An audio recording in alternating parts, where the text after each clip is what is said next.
ಕೇಂದ್ರ ಮುಂಗಡ ಪತ್ರಕ್ಕೆ ಬೆಳಗಾವಿಯಲ್ಲಿ ರೈತರು ಹರ್ಷ ವ್ಯಕ್ತಪಡಿಸಿದ್ದಾರೆ. ದೂರದರ್ಶನದೊಂದಿಗೆ ಪ್ರಗತಿಪರ ರೈತ ನಾಗೇಶ್ ನಾಯ್ಕ ಕಿಸಾನ್ ಕ್ರೆಡಿಟ್ ಕಾರ್ಡ್ ಸಾಲದ ಮಿತಿಯನ್ನು 5 ಲಕ್ಷ ರೂಪಾಯಿಗೆ ಏರಿಕೆ ಮಾಡಿರುವುದರಿಂದ ರೈತರಿಗೆ ಅನುಕೂಲವಾಗಿದೆ ಎಂದರು. ದಿಶೆಯಲ್ಲಿ ಯಾಕಂದ್ರೆ ಬಹುಸಂಖ್ಯಾತ ಪ್ರಜಾಪ್ರಭುತ್ವದಲ್ಲಿ ಬಹುಸಂಖ್ಯಾತ ಆ ದಿಶೆಯಲ್ಲಿ ಚಿಂತನೆ ಆಗಬೇಕು. ಚಿಂತನೆ ಮಾಡ್ತಾರೆ ನಮ್ಮ ಮಾನ್ಯ ನೆಚ್ಚಿನ ಪ್ರಧಾನಮಂತ್ರಿಯವರು ಅಂತೇಳಿ ವಿಶ್ವಾಸ ಇದೆ. ಇನ್ನೋರ್ವ ರೈತ ಚಿನ್ನಪ್ಪ ಪೂಜಾರಿ ಸ್ವಾಮಿನಾಥನ್ ಆಯೋಗ ಜಾರಿ ಮಾಡುವುದು ಅಗತ್ಯವಿದೆ ಎಂದು ತಿಳಿಸಿದರು. ಕೂಡ ನಾವು ನಿರೀಕ್ಷೆ ಇಟ್ಟಿದ್ದೀವಿ. ಮುಂದಿನ ದಿನಮಾನದಾಗ ಆಗುವತಕ್ಕ ಅದನ್ನ ಬದಲಾವಣೆ ತೆಗೆದುಕೊಂಡು ರೈತರಿಗೆ ಬೆಲೆ ಕೊಡ್ತಕ್ಕಂಥದ್ದು ಆಗ್ಬೇಕಂತ ಒತ್ತಾಯ ಮಾಡ್ತಾರೆ.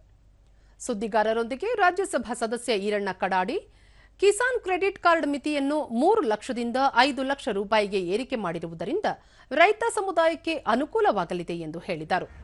ಧನಧಾನ್ ಯೋಜನೆಯನ್ನ ಜಾರಿಗೆ ತರುವಂತದ್ದು, ಅದರ ಜೊತೆಗೆ ಇವತ್ತು 12 ಲಕ್ಷದವರೆಗೆ ಇನ್ಕಮ್ ಟ್ಯಾಕ್ಸ್ ಮಿತಿಯನ್ನ ಹೆಚ್ಚು ಮಾಡಿರುವಂತದ್ದು. 7 ಲಕ್ಷದಿಂದ 12 ಲಕ್ಷ ಒಮ್ಮೆಗೆ ಅದು ಬಂಪರ್ ಕೊಡುಗೆ ಮಧ್ಯಮ ವರ್ಗದವರಿಗೆ.